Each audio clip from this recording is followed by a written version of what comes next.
ओम हरि ओम श्री गुरुभ्यो नमः। हरि ओम।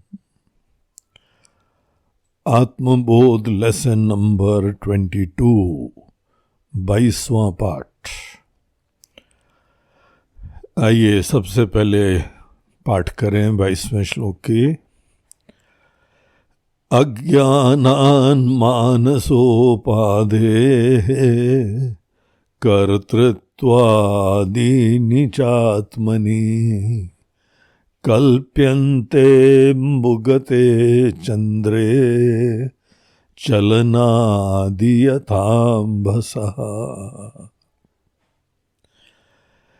इस श्लोक में पिछले श्लोक की कंटिन्यूटी से आगे चलते हुए हम लोगों को मन के बारे में बता रहे हैं कि अज्ञानवशात हम लोग जैसे देह इंद्रियों के गुण कर्म आत्मा पे आरोपित करते हैं, उसी प्रकार से अब यहाँ पे मन की बात कर रहे हैं। आपको ध्यान है कि 21वें श्लोक में, पिछले श्लोक में कहा था देह इंद्रिय गुणान कर्माणि अमले सच्चिदात्मनि अध्यसन्ति। तो अविवेक के कारण देह इंद्रियों के गुण और कर्म हम ऐसी आत्मा पे आरोपित कर देते हैं जो कि अमल है, निर्मल है, चिन्मयी सत्ता रूपी है। जैसे आकाश में नीलिमा आदि का कलर हम आरोपित कर देते हैं। अब इस 22वें श्लोक में हमको दूसरी उपाधि जो कि मन है, तो मन के अंदर, मन बहुत ही विशिष्ट प्रकार की हमारी उपाधि है। आप सोच लीजिए कि मन जो है एक सुपर कंप्यूटर है, इतनी बढ़िया उपाधि है ये। हर व्यक्ति के पास मन है, इसीलिए उसको मनुष्य कहा जाता है।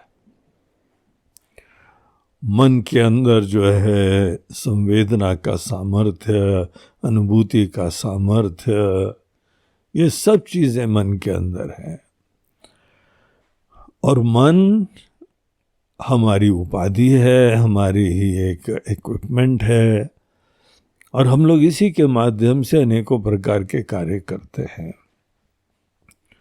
मन कार्य करता है, अनेकों प्रकार के कार्य करता है। मन के अंदर सामर्थ्य है कुछ करने का, उसके अंदर कर्तापना है।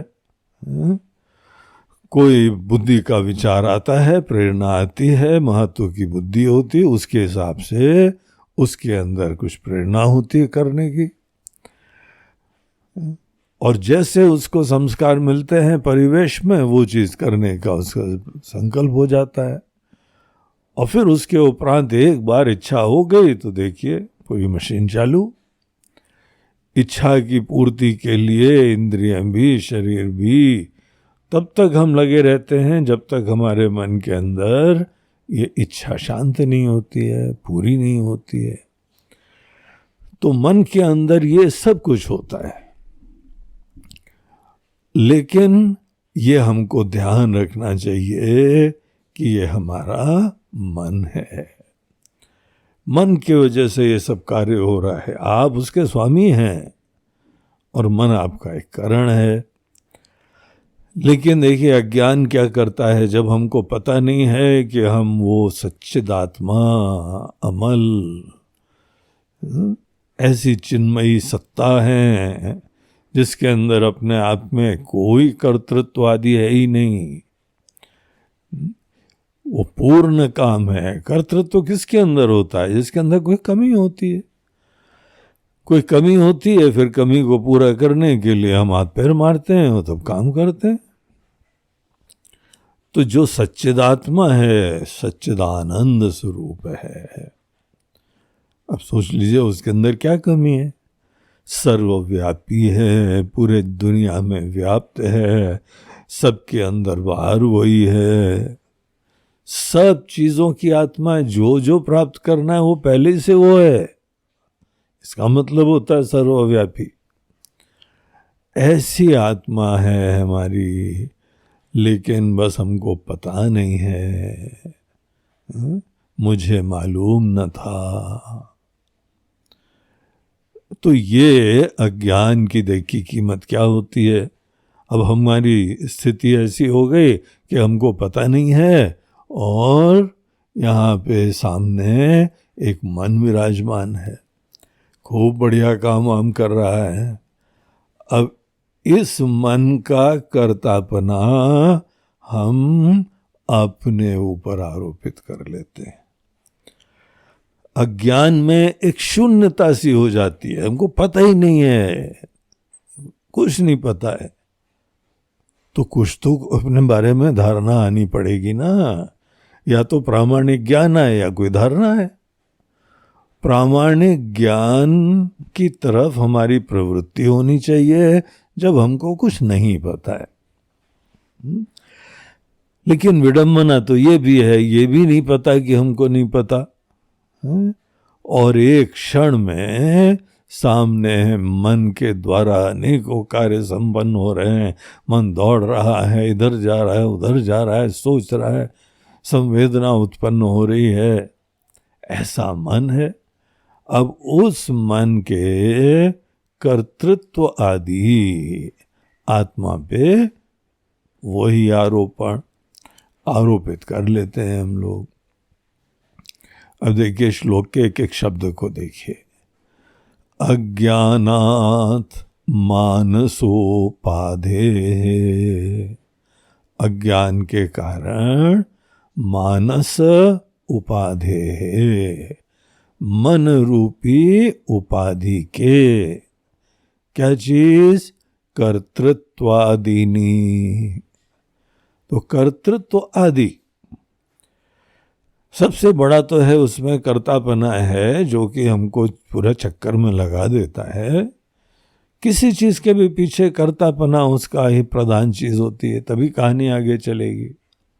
कुछ करेंगे तभी तो सही गलत होगा, और सही होगा तो अटैचमेंट हो सकता है, सफलता हो सकती है, हर्ष हो सकता है, और ज़्यादा प्रेरणा हो सकती है। असफलता होगी तो निराशा हो सकती है, शोक हो सकता है, विद्वेष हो सकता है, उच्चाटन हो सकता है, तनाव हो सकता है। ये सब कर्तापने के ही तो कार्य हैं, उसी का परिवार है, अंजाम है कर्तापने के। अब ये कर्तापना हमारे अंदर हो तो हम बहुत सारी चीजें सीख भी सकते हैं, गलत दिशा में जाने की कोई जरूरत नहीं है। और अगर हमारे अंदर जब नहीं पता होता है ना, देखिए बहुत सारी चीजें हम लोगों को नहीं पता है। अज्ञान एक आशीर्वाद भी हो सकता है, आपको पता है। अज्ञान एक कल्पना भी लाता है, ये भी बात सही है। ये सब दुनिया भर की निराधार कल्पना है, अध्यारोप, देह के, इंद्रिय के, मन के, सबके गुण अपने मान लेना, ये भी अंजाम हो सकता है अज्ञानवशात। और अज्ञान के कारण हमारे अंदर जिज्ञासा का भी जन्म होता है। बस हमको पता लग जाए कि हमको नहीं पता है, उसके उपरांत कल्पना हमारे पास एकमात्र पथ नहीं होता है। हाँ, ये बात अवश्य है, अज्ञान के बाद जनपथ तो कल्पना है। सामान्य जन जो है, जब किसी चीज के बारे में नहीं पता है, शायद ये होगा, शायद वो होगा, फटाफट कल्पना चालू हो जाती। लेकिन राजपथ कुछ और है, नहीं पता है, उसके उपरांत एक और रास्ता है। जिज्ञासा करिए, प्रामाणिक विचार का आश्रय लीजिए, किसी जानकार के पास शरणागति करिए, इधर उधर जो है कोशिश करिए, कहीं से कोई किताब लाइए, कोई विद्वानों के सन्निधि में जाइए, अब सब लोग जो हैं स्कूल कॉलेज में जाते हैं ना, इसीलिए जाते हैं क्योंकि हमको नहीं पता है, और लकीली पता है कि हमको नहीं पता है। अब अनेकों लोग जाते नहीं हैं, उनको ये भी नहीं एहसास है कि पता है, सब बहुत ही जो है वो शेर खां बने रहते हैं, हम सब जानते हैं। तो इस तरीके से अज्ञान के बाद ही अनेकों लोग जिज्ञासा, शरणागति, चिंतन, प्रामाणिक ज्ञान रूपी राजपथ पे चलते हैं, और बाकी सब जनपथ पे क्या चलते हैं? कल्प्यन्ते, कर्तृत्वादीनि आत्मनि कल्प्यन्ते। पता लगा है कि सामने मन काम कर रहा है, हमसे अलग है, हम उसके दृष्टा भी हैं, हम उसके जानने वाले भी हैं, लेकिन तो भी उसके धर्म अपने मान लेते हैं। इस चीज के लिए यहाँ पे देखिए आचार्य एक दृष्टांत बताते हैं, अम्बुगते चंद्रे चलनादि यथाम्बसा। अब कितना एक सुंदर काव्यात्मक दृष्टांत है कि कोई व्यक्ति एक पात्र है, अब सोच लीजिए तसला है कोई, उसमें पानी है, क्या चलिए कोई झील है, आप पास में बैठे हुए हैं, रात का समय है, और वो झील के अंदर शांत है झील, और उसमें चंद्रमा का प्रतिबिंब दिखाई पड़ रहा है। आप प्रतिबिंब देख रहे हैं, एकदम कोई हवा चली और पानी के अंदर तरंगें उत्पन्न हुई, पानी जो है तरंगित हुआ। अब ये जो यहाँ पर हम लोगों को चंद्रमा दिख रहा था, कैसा दिखाई पड़ा कि एकदम चंद्रमा हिल गया। चंद्रमा देखिए, प्रतिबिंब जो प्रतिबिंब चंद्रमा है वो एकदम हिलता हुआ दिखाई पड़ा। अब ये चंद्रमा जो हिलता हुआ दिखाई पड़ा, ये कैसे दिखाई पड़ा? वहां पे अम्बुगते चंद्रे चलनादि, अम्भसा चलनादि। तो अम्भसा मतलब जल का जो चलन क्रिया है, तो जो अम्बुगते पानी के अंदर पड़ा हुआ प्रतिबिंबित चंद्रमा, वो भी हमको चलता हुआ दिखाई पड़ता है। क्या सुंदर दृष्टांत है। बोलते हैं यही कहानी हमारे आपकी सबकी हो जाती है। मन के अंदर जो है वो यहाँ पर मैं का आभास हो रहा है हमको, और मन के अंदर चलन आदि की क्रिया हुई, कर्तृत्व आदि की चेष्टा हुई, भोक्तृत्व हुआ, कर्तृत्व हुआ, कोई विकार हुआ, प्रवृत्ति हुई, निवृत्ति हुई, हर्ष हुआ, शोक हुआ, सब मन के अंदर की कहानी है ये। लेकिन क्योंकि उसी मन के अंदर हमको मैं का आभास हो रहा है, अब आज हम लोग जो भी जानते हैं मन की वजह से ही जान रहे हैं। इसीलिए मन का यहाँ पे होना कहा जाता है आत्मा का आभास हो रहा है। वस्तुतः जैसे पिछले श्लोक में हमको बताया था कि आत्मा को एक उसका साक्षी देखना चाहिए। राजा साहब की तरह से देखो आप, राजा साहब की गरिमा होनी चाहिए। अपने आप को प्रतिबिंबित आभासित चेतना देखने लगते हैं, और उसके अंदर मन की चंचलता की वजह से वो भी चंचल दिखाई पड़ता है, और मन के धर्म अपने ऊपर आरोपित कर लेते हैं। तो ये ही यहाँ पे अध्यारोप की समस्या। अध्यारोप का सिद्धांत बहुत अच्छी तरह समझिए, ये हर जगह काम आएगा, क्योंकि हम लोगों का बंधन केवल कल्पित होता है। एक बार अपने ऊपर कर्तापना समझ लिया तो देखिए क्या अंजाम होता है उसका। जहां मैं के अंदर कर्तापना मन में आ गया, हम ही करता है, ये कर्तृत्व दुनिया भर के अंदर संसरण की जड़ होती है। संसरण होता है, हमको ये करना है, हमको ये करना है, हमको वो प्राप्त करना है, हमको ये करना है। हाँ, नहीं हुआ तो ये चिंता, ये तनाव, ये अशांति, ये सब कर्ता की कहानी है। और आप अपने आप को फोकट में कर्ता समझ रहे। कर्ता हो तो कर्ता समझे। कर्ता तो हमारे सन्निधि में पूरा कहानी चल रही है, आप दृष्टा है कर्ता के। कोई कार्य करा, उसके शुरू से बाद तक आप साक्षी बने हुए, पिक्चर चल रही है पूरी। कैसे कर्तापने की प्रेरणा हुई, कैसे बीज आया, कैसे आप मोहित हुए, कैसे प्रभावित हुए, ये सब चीजें आप किताब लिख सकते हैं, आप अपनी पूरे कहानी बता सकते हैं, क्योंकि मन रूपी पर्दे के ऊपर ये कहानी चल रही है और हम उसके दृष्टा हैं, हम साक्षी हैं।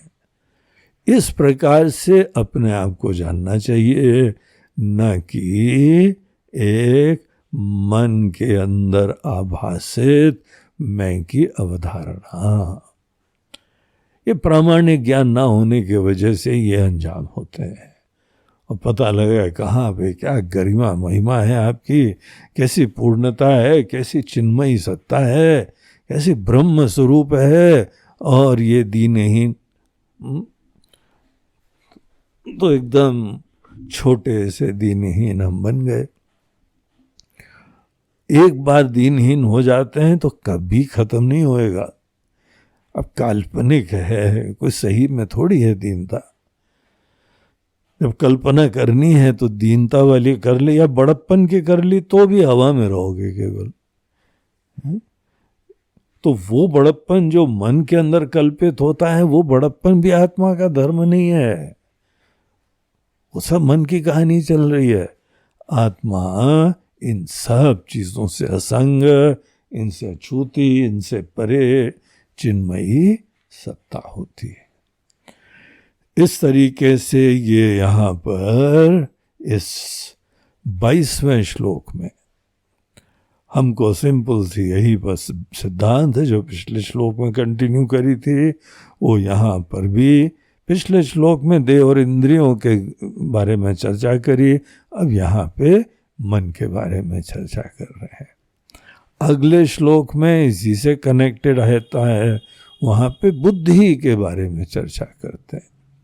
और बुद्धि के जो भी धर्म होते हैं, हमको कुछ पसंद है नहीं पसंद है, इसकी मूल जड़ हमारी बुद्धि में धारणा होती है। तो वो जो है 23वें श्लोक में चर्चा करते हैं, वो हम लोग कल देखेंगे। आज हम लोगों का संक्षिप्त में 22वां पाठ रहा। तो 22nd लेसन आत्मबोध का इसके साथ समाप्त होता है। नमः पार्वती पते हर हर महादेव।